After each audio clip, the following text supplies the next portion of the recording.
जय हिंद दोस्तों, स्वागत है आप सभी का भूगोल की इस श्रृंखला में। भूगोल की इस श्रृंखला के अंतर्गत दोस्तों आज हमारा 22वां लेक्चर आपके सामने है और इस लेक्चर में मुख्य तौर पर हम चर्चा करेंगे हिमालय के प्रादेशिक विभाजन की। जैसा कि आप सामने मैप में भी देख पा रहे हैं, यहाँ पर हमने नदियों के नाम लिखे हुए हैं और बीच में कुछ भाग छूटा हुआ है, जो इस बात को बताता है कि ये जो विभाजन है ये मुख्य तौर पर नदियों पर आधारित है दोस्तों। तो इसकी हम चर्चा करेंगे। चलिए ठीक है, बिना समय गवाए हम इसे प्रारंभ करें। आप वीडियो के अंत तक इसमें बने रहिएगा, आपके इसमें सारे कॉन्सेप्ट क्लियर होने वाले हैं। तो बात की जाए दोस्तों यहाँ पर जब इस विभाजन की या प्रादेशिक विभाजन की, तो सबसे पहले तो बात यह है कि हम इसे समझें कि ये किसने किया। तो देखिए, एक नाम है सिडनी बुराड, भूगर्भ शास्त्री हैं, बहुत विशेषज्ञ रहे और अपने समय पे इन्होंने हिमालय पर बहुत अध्ययन किया, बहुत रिसर्च किया इन्होंने। तो यहाँ पर जो महत्वपूर्ण है वो ये कि जब हिमालय का, जैसा कि हमने अभी एक क्लासिफिकेशन पढ़ा हुआ था हिमालय के विभाजन के अंतर्गत दोस्तों, हमने ट्रांस हिमालय पढ़ा। वो श्रेणीवार विभाजन था। वो कैसा था? वो श्रेणीवार था, वो सीरीज को लेकर के था। वहाँ पे आधार सीरीज को बनाया गया और उसमें हमने पढ़ा था सबसे पहले ट्रांस हिमालय, तो काराकोरम, फिर लद्दाख, फिर जास्कर, फिर उसके बाद हमने ग्रेटर हिमालय पढ़ा, बृहद हिमालय। उसके बाद हमने देखा कि लेसर हिमालय है, हमारा लघु हिमालय है, फिर हमारा शिवालिक है। तो हमने कहीं ना कहीं वो जो विभाजन किया था दोस्तों, उसे हम कह सकते हैं कि हमने उसे श्रेणीवार किया या अक्षांशीय विभाजन भी हम उसे कह सकते हैं। अब जो हमारा विभाजन है दोस्तों, ये मुख्य तौर पर नदियों को आधार बना करके किया गया। सिडनी बुराड साहब ने यहाँ पर कहा कि भाई सिर्फ और सिर्फ आप इसका यदि विभाजन श्रेणीवार करें तो ये तर्कसंगत नहीं होगा, क्योंकि बहुत सारी ऐसी पूर्ववर्ती नदियां हैं। ये मैं नहीं कह रहा हूँ, ये हमारे सिडनी बुराड साहब कह रहे हैं कि बहुत सारी ऐसी नदियां हैं जो पूर्ववर्ती हैं, और आप यदि उन नदियों को देखो तो वो नदियां कहीं ना कहीं एक सीमा निर्धारित कर रही होती हैं।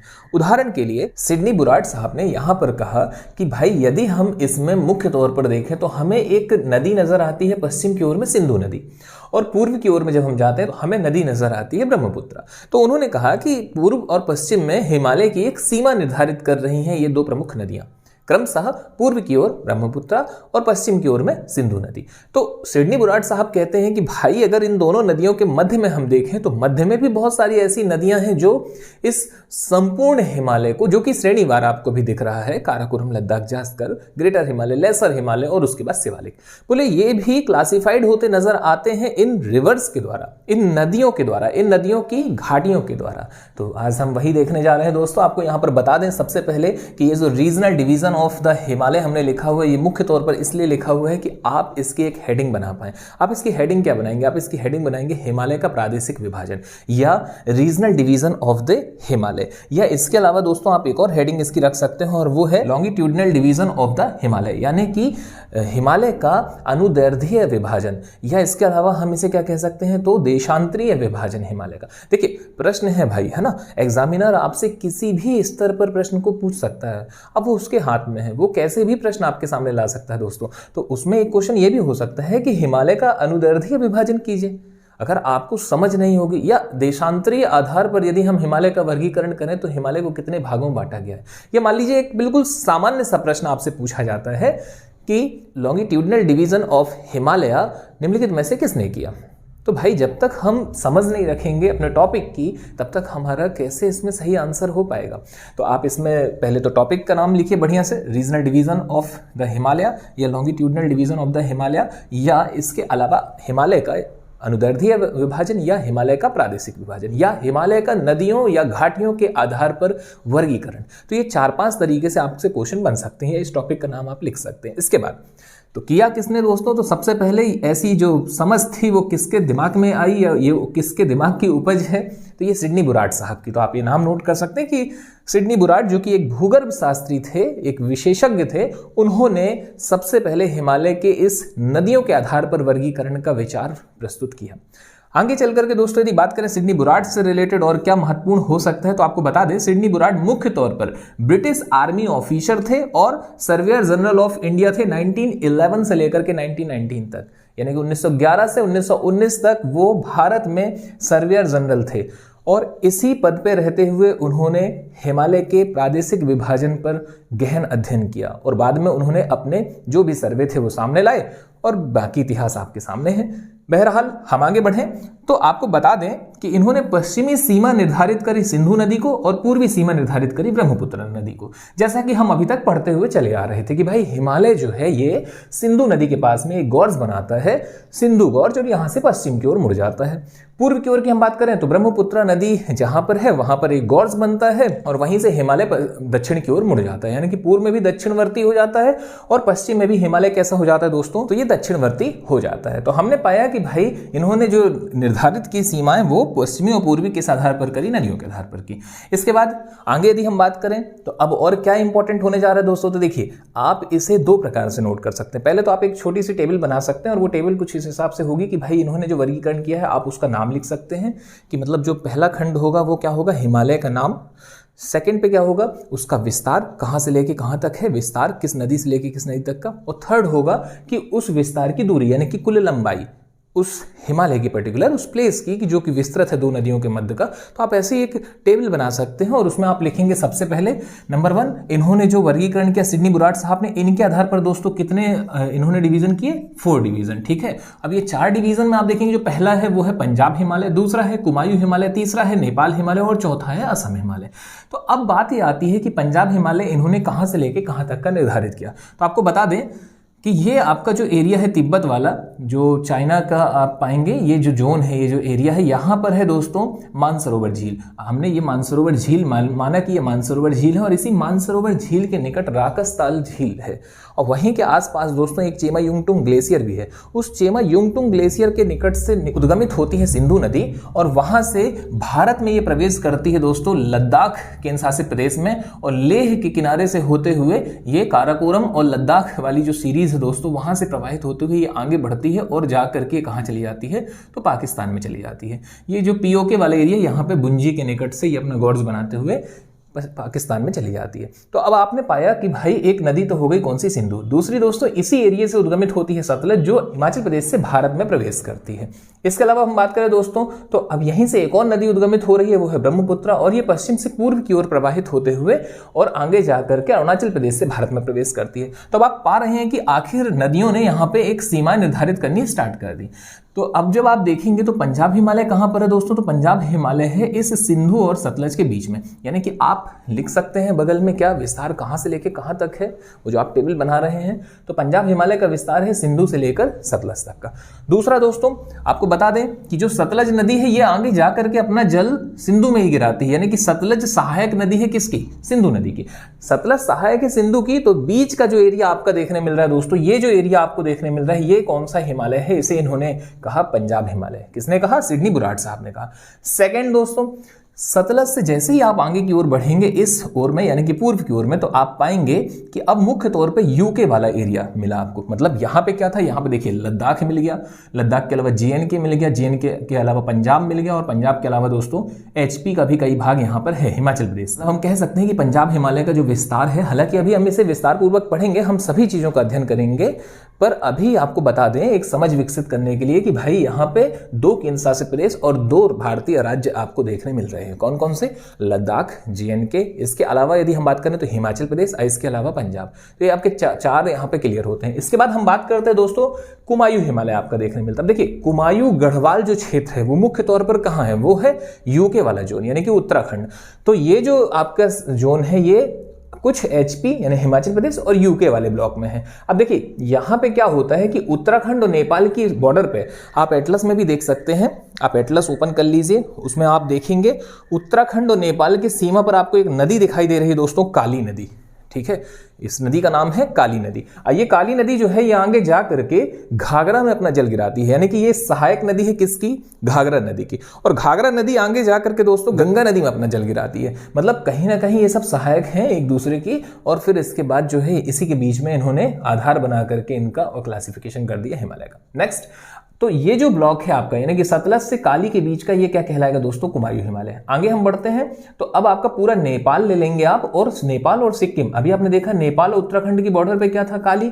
अब नेपाल और सिक्किम की बॉर्डर पर एक नदी है तीस्ता नदी, जो कि जेमू ग्लेशियर से निकलती है, कहां पर? सिक्किम में।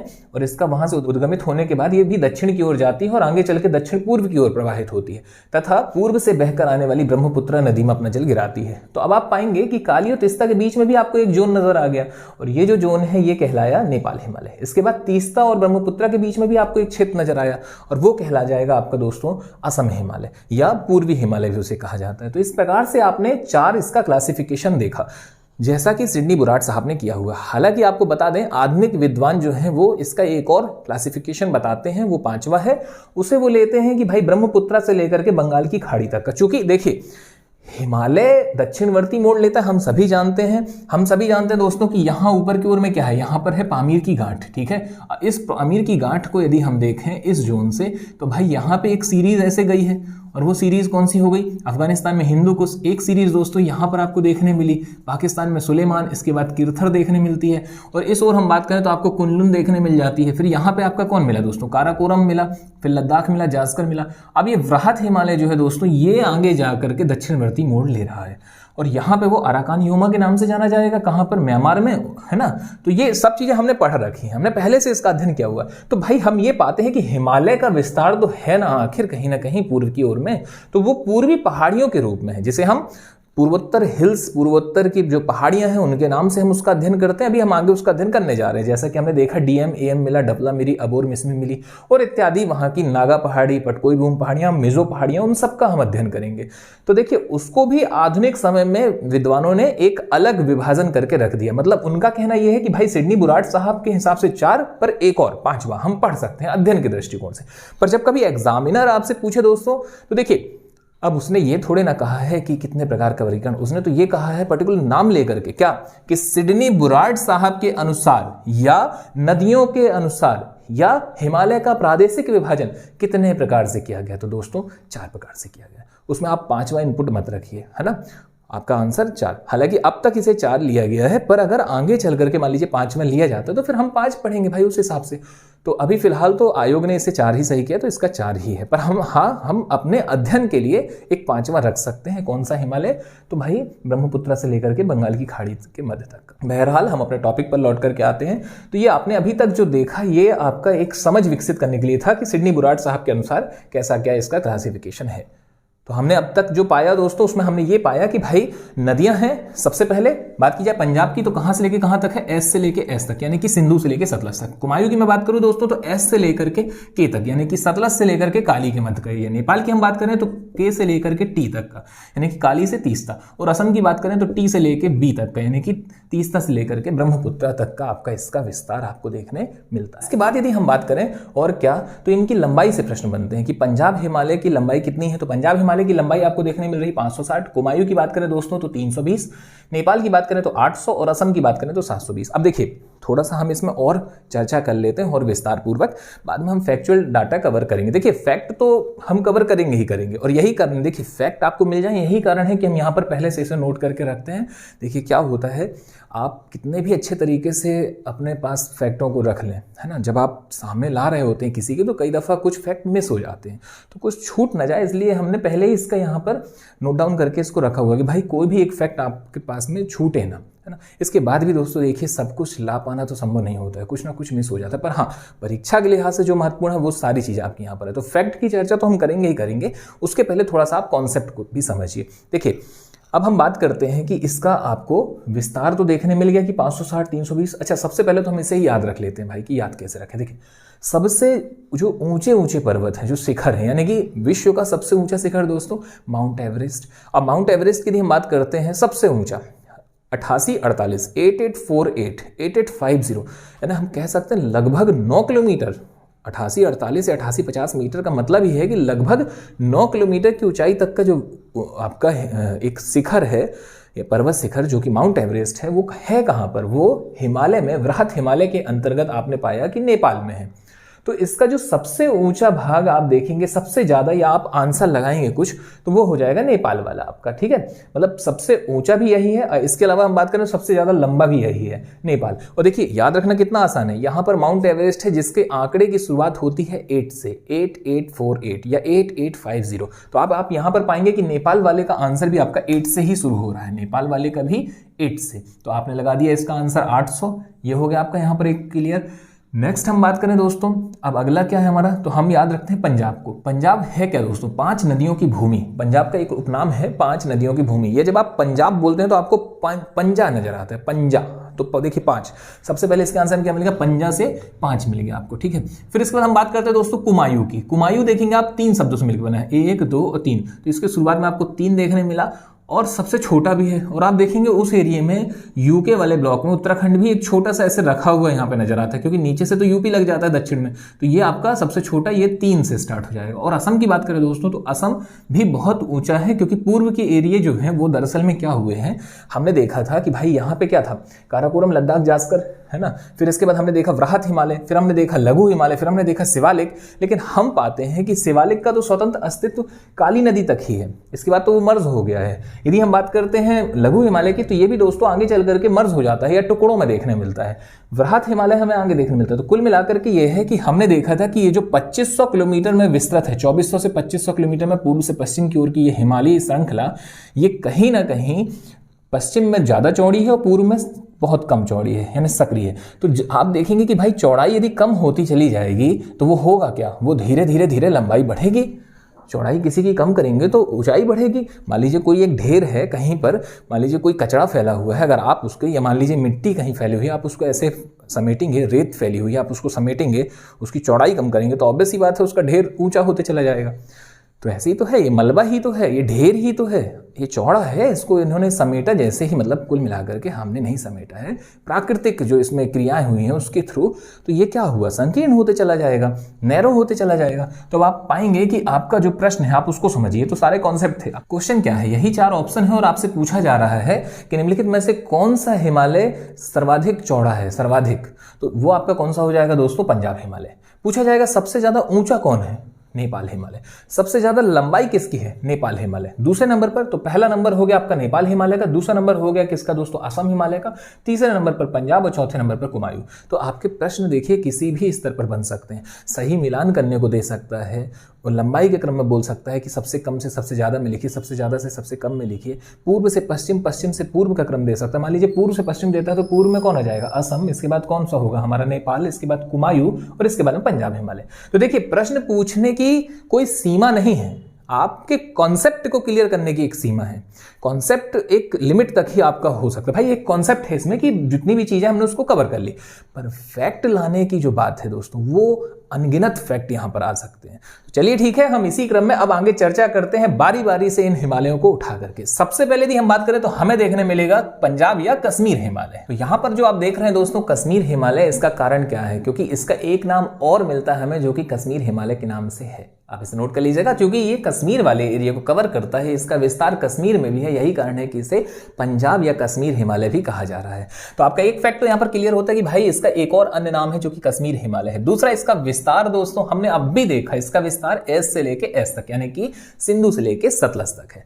नेक्स्ट पॉइंट, अब इसका यदि हम बात करें दोस्तों तो आप पाएंगे कि इसका विस्तार यदि क्षेत्र में हम देखें, प्रादेशिक विभाजन के अंतर्गत हम राजनीतिक जो मानचित्र होता है उसमें हम देखें तो देखिए कहां कहां देखने मिलता है, लद्दाख में मिलता है, जेएनके में मिलता है, पंजाब में मिलता है और एचपी यानी कि हिमाचल प्रदेश में मिलता है। तो आप इसे भी नोट कर लीजिए, ये भी हमसे प्रश्न के रूप में हो सकता है कि निम्नलिखित में से किस क्षेत्र में इसका विस्तार है और किसके में नहीं है, या किसके अंतर्गत आता है, किसके अंतर्गत नहीं आता है। नेक्स्ट पॉइंट दोस्तों, इसकी चौड़ाई सबसे ज्यादा है। इसकी चर्चा भी अभी हमने की थी कि भाई इसकी चौड़ाई सबसे ज्यादा आपको देखने मिलेगी, जबकि लंबाई कितनी है दोस्तों, तो 560। चौड़ाई की हम बात करें, चौड़ाई कितनी है तो देखिए चौड़ाई इसकी जो है वो लगभग 150 से 400, मतलब 400 तक भी इसकी देखने मिल रही है चौड़ाई। तो आपका ये भी क्लियर है। इसके बाद नेक्स्ट जो है दोस्तों, इस एरिया में आने वाली पर्वत श्रेणियां, इनसे भी प्रश्न पूछ लिए जाते हैं कि निम्नलिखित में से कौन सी पर्वत श्रेणी किस हिमालय के अंतर्गत आती है।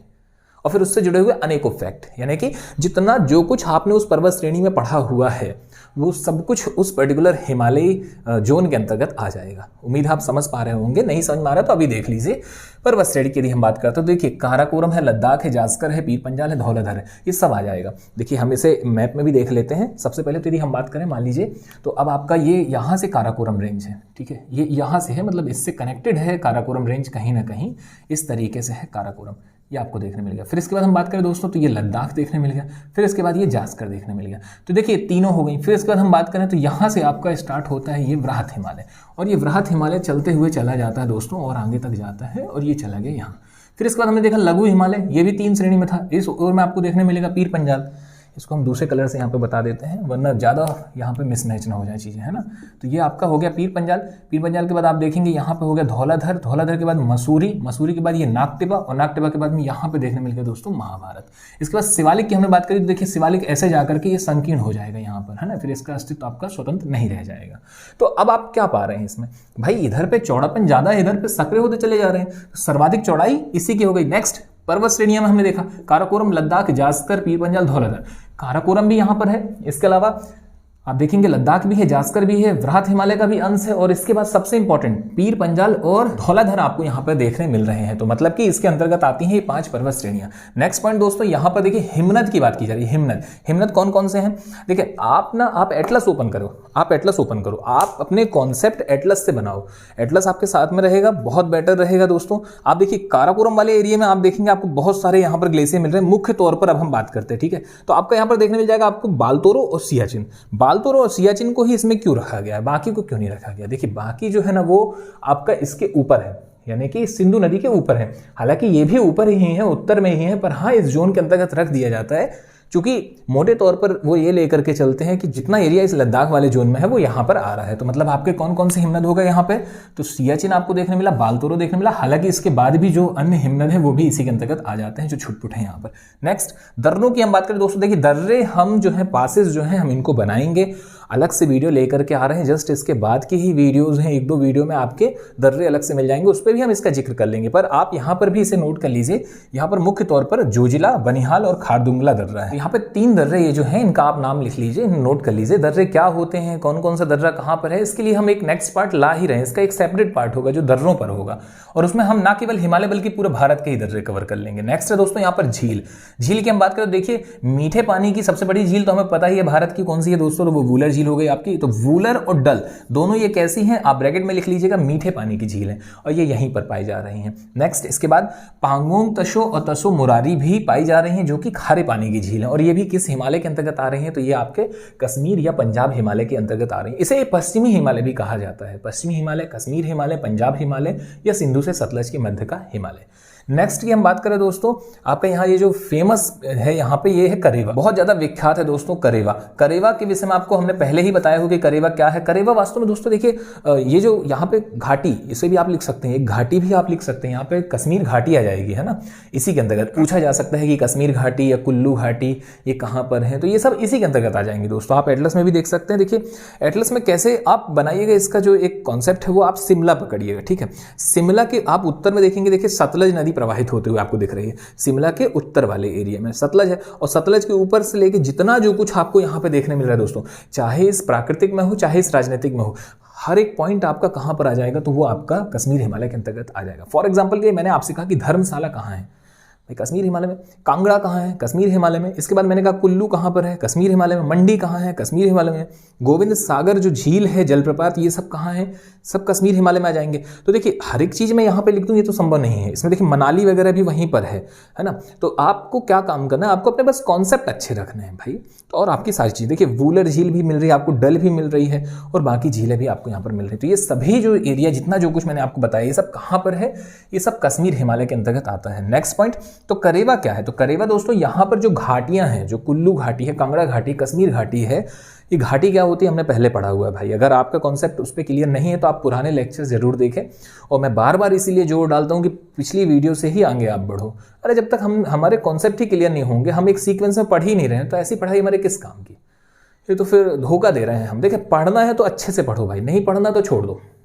मतलब देखिए मैं होता कौन हूँ ऐसा कहने वाला, ये भी एक यथार्थ सत्य है। पर हाँ एक देखिए, अगर आप समझें चीज़ों को तो पढ़ना है तो अच्छे से पढ़ो, मन लगा के पढ़ो, डट के पढ़ो चीज़ों को। तो उसी कड़ी में जब हम देखते हैं तो हमें इंपॉर्टेंट है कि हम समझें कि घाटी क्या होती है। तो इसको हमने पहले पढ़ा हुआ है, आप उस लेक्चर में जाकर के इसको कवर कर सकते हैं। और करेवा क्या है ये भी हमने बताया हुआ है।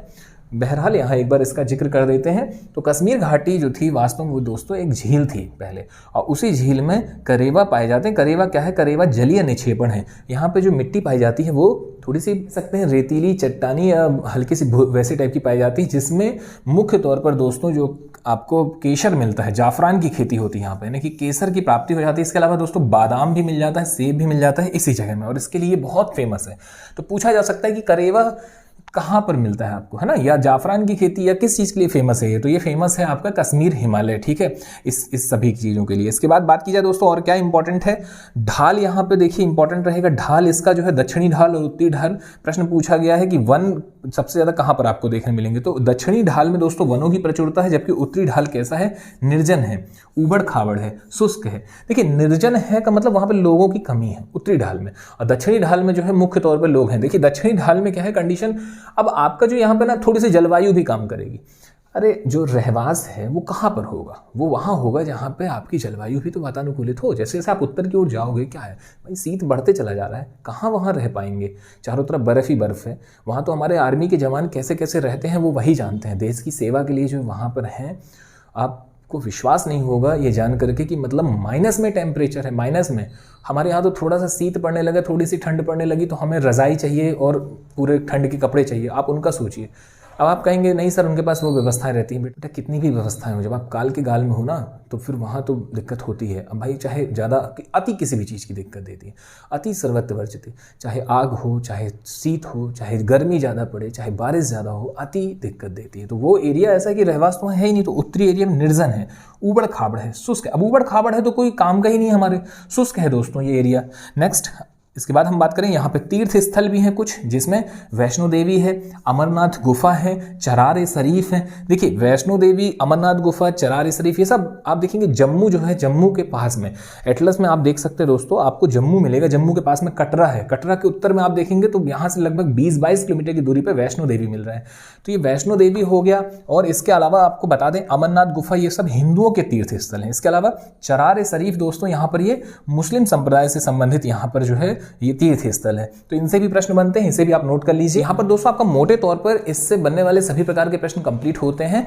हालांकि मैं आपको फिर से यहाँ पर बता दूं कि प्रश्न की किसी भी प्रकार की कोई सीमा नहीं है, कितने भी फैक्ट पूछे जा सकते हैं। और आपको बस अपने कॉन्सेप्ट पे ध्यान रखना है। आपके यहाँ पे जितना भी सिंधु और सतलज के बीच का एरिया आपको नजर आ रहा है, आप सभी चीज का रिवीजन करके रखिए। बनने वाले कोई भी प्रश्न यहाँ के, उसका आंसर क्या होगा, वो आपका यही हिमालय यानी कि पंजाब हिमालय ही जाएगा। फॉर एग्जाम्पल के लिए मैं आपसे कहूँ कि कपूरथला कहाँ पर है या अमृतसर कहाँ पर है ना, तीर्थ स्थल है एक अमृतसर, उससे भी प्रश्न बन सकते हैं। आनंदपुर साहिब बन सकता है, या इसके अलावा धर्मशाला पूछा जा सकता है, या इसके अलावा आप देखेंगे कटरा, वैष्णो देवी, इनसे डायरेक्ट क्वेश्चन हो सकते हैं दोस्तों कि कहाँ पर है ये, किस हिमालय के अंतर्गत है।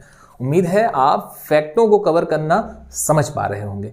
तो यहां पर आपका कश्मीर हिमालय यानी कि पंजाब हिमालय कंप्लीट होता है। आप इसका एक बढ़िया से स्क्रीनशॉट ले लीजिए, इसे नोट करते चले जाइए, नोट्स बनाते चले जाइए। अब हम आगे अध्ययन करेंगे कुमायूं हिमालय का। कुमायूं हिमालय के अध्ययन के क्रम में सबसे पहला जो फैक्ट आता है वो ये आता है कि इसका अन्य नाम आप यहाँ पर देख पा रहे हैं दोस्तों, इसका अन्य नाम है हिमाचल हिमालय। इसे हिमाचल हिमालय के नाम से भी जाना जाता है। इसके बाद बात की जाए इसके विस्तार की, तो इसका विस्तार मुख्य तौर पे सतलज से काली के मध्य है, यानी कि आप लिख सकते हैं इसका विस्तार सतलज से काली के मध्य है। और सबसे इंपॉर्टेंट इसकी कुल लंबाई 320 km है। इसके बाद बात की जाए आगे तो आप देखेंगे कि ये किस किस राज्यों में है। तो ये एचपी और यूके यानी कि हिमाचल प्रदेश का कुछ भाग और उत्तराखंड का कुछ भाग इसके मध्य में आता है। नेक्स्ट यदि हम बात करें तो आप यहाँ पे एक और पॉइंट नोट कर सकते हैं, और वो ये कि इस पूरे कुमायूं हिमालय को दो भागों में वर्गीकृत किया गया है। इसका पश्चिमी भाग कहलाता है दोस्तों गढ़वाल हिमालय, और इसका जो पूर्वी भाग है वो कहलाता है कुमायूं हिमालय। इसे आप अच्छे से नोट कीजिएगा, गढ़वाल और कुमायूं दोनों पूछे गए हैं। गढ़वाल हिमालय भी इसी के अंतर्गत आता है, इसी का एक उप विभाजन कहलाता है। पश्चिमी हिमालय कहलाएगा गढ़वाल और पूर्वी कहलाएगा कुमायूं। कौन सा दोस्तों, तो ये कुमायूं हिमालय की ही बात की जा रही है। अब देखिए आगे बात की जाए कि इसमें और क्या क्या हमें पढ़ना होता है। तो जैसा हमने देखा कि भाई कौन सी यहाँ पे श्रेणी है, तो अब आप लिख सकते हैं कि यहाँ पे कौन कौन सी श्रेणी है। तो देखिए धौलाधर आपको देखने मिल रही है, एक तो आपको यहाँ पे धौलाधर देखने मिल जाएगी। इसके अंतर्गत आप नोट कर लीजिएगा कि कौन कौन सी श्रेणी आ जाएंगी। तो पॉइंट नंबर 1 पे आपको मिल जाएगी डी, डी यानी कि धौलाधर, और धौलाधर के बाद में आपको मिलेगा एम मसूरी, मसूरी के बाद में आपको एन यानी कि नागटिवा। तो 3 पर्वत श्रेणियां इसके अंतर्गत आती हैं दोस्तों। तो ये आप तीनों नोट कर सकते हैं। इसके बाद अब देखिए इनके अंतर्गत आने वाली जितनी भी चोटियां हैं वो सभी आपकी यहाँ पर आ जाएंगी। जैसे एग्जाम्पल के लिए आपको बद्रीनाथ है, केदारनाथ है, त्रिशूल है, माना है, गंगोत्री है, यमुनोत्री है, नंदा देवी है, कामेत है। तो ये सभी आपका इसके अंतर्गत ही आ जाएंगे। आपसे सीधा प्रश्न पूछा जा सकता है कि केदारनाथ किस हिमालय के अंतर्गत आता है। जब ऑप्शन ऐसे 4 होंगे दोस्तों तो आप समझ जाइएगा कि प्रादेशिक विभाजन की बात चल रही है। और देखिए सबसे जो इंपॉर्टेंट पहलू है वो ये है कि भाई आप अपने कॉन्सेप्ट उसी आधार पर रखिए जिस आधार पर हमने बोला कि आप नदी को देखिए, नदी के बीच का क्षेत्र देखिए, जितना जो कुछ वहां पर है वो सब कुछ इसी के अंतर्गत आ रहा है। जैसे अब सतलज की हमने बात की थी दोस्तों, सतलज तक का हमने देख लिया था, यानी सतलज यानी कि शिमला के उत्तर तक का भाग हमने देख लिया। तो शिमला किसके अंतर्गत आ जाएगा? शिमला आपका आएगा इसी हिमालय यानी कि कुमायूं हिमालय के अंतर्गत, क्योंकि शिमला जो धौलाधर श्रेणी पर है, धौलाधर श्रेणी का वो अंश इसके अंतर्गत आ रहा है। और शिमला के उत्तर का भाग जो है वो सतलज वाला है, और उसकी भी उत्तर का भाग कहला जाएगा हमारा कौन सा हिमालय? पंजाब हिमालय। अब बात ये आती है कि वहां से लेकर के काली नदी यानी कि उत्तराखंड और नेपाल की सीमा तक का जो भाग है दोस्तों वो पूरा का पूरा आपका इसी के अंतर्गत आ जाएगा। तो अब आपकी यहाँ पे जितनी भी चोटियां पड़ती हैं वो सब कुछ इसी कुमायूं हिमालय के अंतर्गत आएंगी। जैसे बद्रीनाथ, केदारनाथ, त्रिशूल, माना, गंगोत्री, यमुनोत्री, नंदा देवी, कामेत, सभी कुछ। आपको यहाँ पर बता दें कि देखिए गंगोत्री या यमुनोत्री आपको इसमें देखने मिल जाएंगी, केदारनाथ है, बद्रीनाथ है, आप ये सब हाईलाइट कर लीजिएगा, इसका रिवीजन कीजिए। मसूरी पूछ ले, मसूरी कहाँ है? टिहरी पूछी जा सकती है दोस्तों, ये सारी चीजें पूछी जा सकती हैं। तो ये सब आपका किसके अंतर्गत आ जाता है? ये सब आपके आ जाते हैं कुमायूं हिमालय के अंतर्गत। नेक्स्ट पॉइंट जो है वो ये कि गंगोत्री और यमुनोत्री जो है ये 2 नदियों का उद्गम स्थल है। एक गंगा नदी आपको देखने मिलेगी और एक यमुना नदी आपको देखने मिलेगी। देखिए गंगोत्री जो है यहाँ से आप पाएंगे कि एक नदी निकलती है भागीरथी, और एक नदी अलकनंदा भी आपको वहां देखने मिलेगी।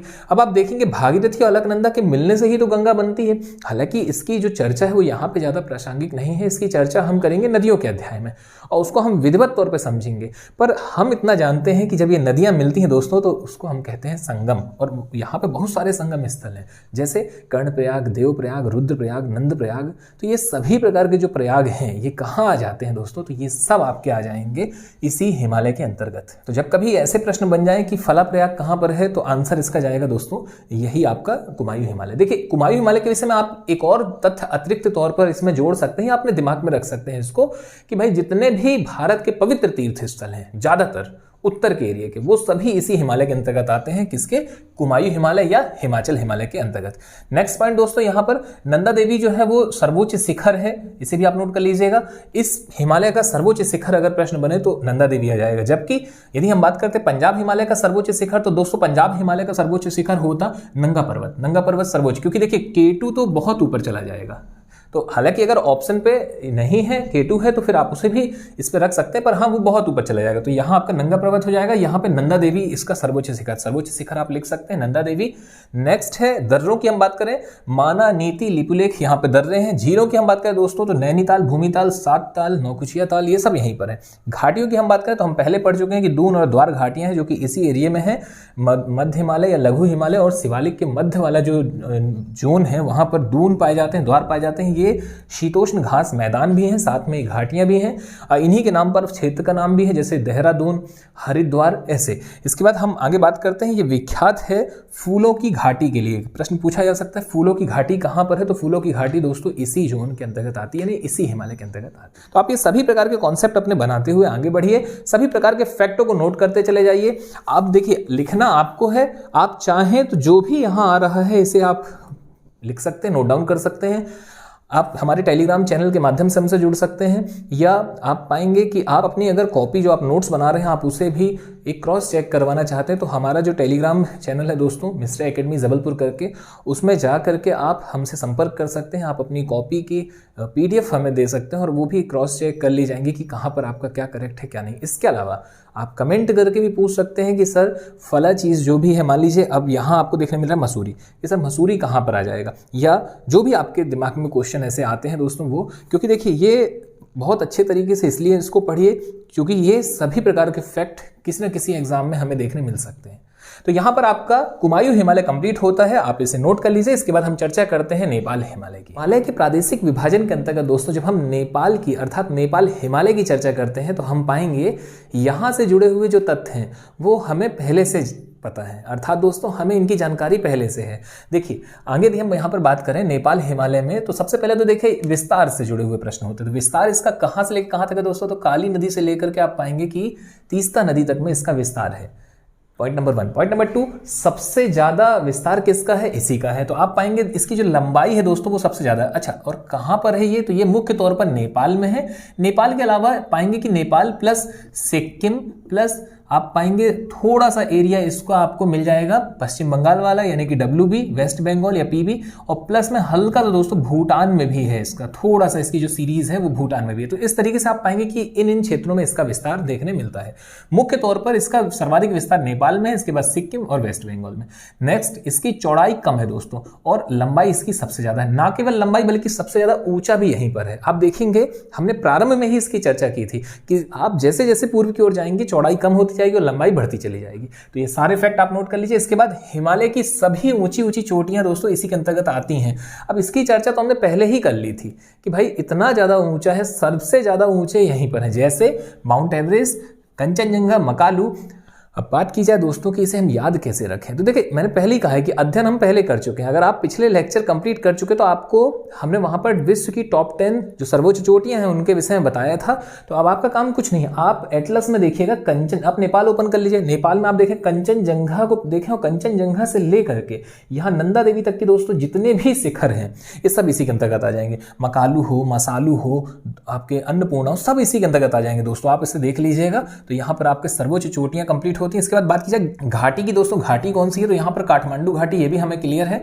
नेक्स्ट यहाँ पर श्रेणी कौन सी है, महाभारत श्रेणी आपको देखने मिलेगी, क्योंकि मसूरी और नागटिबा के बाद महाभारत श्रेणी ही यहाँ पर है, तो महाभारत श्रेणी आपको देखने मिलेगी। नेक्स्ट सिक्किम में दोस्तों इस नेपाल हिमालय को सिक्किम हिमालय, पश्चिम बंगाल में इसे दार्जिलिंग हिमालय और भूटान में इसे भूटान हिमालय के नाम से जाना जाता है। नेक्स्ट बात की जाए ये किसके लिए फेमस है, तो ये विख्यात है दोस्तों, दार्जिलिंग जो है ये चाय बागानों के लिए फेमस है, और ना केवल राष्ट्रीय बल्कि अंतरराष्ट्रीय स्तर पर यहाँ के चाय बागान फेमस है। इसके अलावा आपको बता दें, ये तो हालांकि मिसलेनियस है, विविध तथ्य है, इसके अलावा ये चाय बागानों को GI टैग भी दिया गया भारत में। और अब आपकी नैतिक जिम्मेदारी, आप कमेंट करके बताइए कि ये GI टैग इसे कब दिया गया, पहला था या दूसरा था, कौन सा GI टैग था, ये सारी डाटा आप कवर करके रखिए। इसके अलावा इस दार्जिलिंग क्षेत्र में दोस्तों एक रेलवे का आपका देखेंगे, दार्जिलिंग हिमालयन रेलवे चलती है जो यहाँ के पर्यटक प्लेसों को कनेक्ट करती है, तो उसे जो है यूनेस्को की विश्व धरोहर सूची में भी सम्मिलित किया गया है। तो आप ये सारे तथ्यों का यहाँ पर संग्रहण करके रखिए। ये सभी जो आंकड़े हैं दोस्तों ये इसी नेपाल हिमालय से जुड़े हुए हैं या इस दार्जिलिंग वाले प्लेस से। अब आगे हम बात करते हैं असम हिमालय की, आप इसे नोट कर लीजिए। तो आगे बात की जाए दोस्तों असम हिमालय की या पूर्वी हिमालय की, तो जैसा हमने देखा हुआ है कि असम हिमालय को ही पूर्वी हिमालय के नाम से भी जाना जा रहा है, तो एक तो फैक्ट हमारा यही होगा कि भाई इसे पूर्वी हिमालय कहा जा रहा है। इसके अलावा इसके विस्तार की बात करें कहां से लेकर कहां तक है, तो ये दोस्तों तीस्ता से लेकर के, यानी तीस्ता नदी से लेकर के ब्रह्मपुत्रा नदी के मध्य का जो एरिया है वो असम हिमालय है। मतलब आप जो ये जोन देख पा रहे हैं दोस्तों, ये वाला जो जोन है ये कहलाएगा आपका असम हिमालय। ये वाला जो पूरा जोन है दोस्तों ये असम हिमालय कहलाएगा, जबकि इसके बाद का यहाँ का कौन सा है, तो ये नेपाल है, और यहाँ हमने बाकी चीजों का अध्ययन किया हुआ है। असम हिमालय के अंतर्गत ही दोस्तों यदि हम बात करें कहाँ कहाँ ये विस्तृत है, कहाँ कहाँ इसका विस्तार है, तो अरुणाचल प्रदेश में आपको देखने मिलेगा। इसके अलावा असम, भूटान का कुछ भाग देखने मिलेगा, और थोड़ा सा भाग दोस्तों बांग्लादेश का। हालांकि बांग्लादेश तो मैदानी है, तो वो तो मैदानी क्षेत्र के अंतर्गत आ जाता है, तो उसको इसमें सम्मिलित नहीं किया जाता है। पर हाँ, आपका अरुणाचल प्रदेश, असम मुख्य तौर पर सर्वाधिक विस्तार इन्हीं जगहों पर है। इसके अलावा दोस्तों ये जो हिमालय है ये आप पाएंगे कि नेपाल हिमालय की तुलना में कुछ कम ऊंचा है। तो ये तो हम इसके आप देख पा रहे हैं, नेपाल ही है जो सबसे ज्यादा ऊंचा है, पहली बात। दूसरी बात, आप पाएंगे इस पूरे क्रम में, पूरे जो सीरीज है यानी 4 जो क्लासिफिकेशन आपको देखने मिला, इसमें जो सेकंड रैंक है वो असम हिमालय का देखने मिलता है आपको लेंथ वाइज। आप इसकी जब लंबाई देखते हैं तो आपको देखने मिलेगा सबसे ज्यादा लंबाई नेपाल में थी, असम सेकंड रैंक पर है, और नेपाल हिमालय की तुलना में कम ऊंचा है। इसके बाद बात की जाए दोस्तों असम हिमालय के बारे में, तो हमें ये देखने मिलता है कि ये कई लघु खंडों में विस्तृत है, टूटा हुआ है। आप इसका जो विस्तार पाएंगे जब ये पूर्व की ओर जाता है, देखिए हम तो इसे हिमालय के श्रेणीवार विभाजन में भी हमने इसका अध्ययन किया हुआ है कि ये आगे जाकर के 4 टुकड़ों में टूटा हुआ है, विशेष तौर पे D, MAM यानी कि दाफला, मिरी, अबोर और मिश्मी। अब आप इसका अध्ययन एटलस के माध्यम से करें तो ज़्यादा बेटर होगा।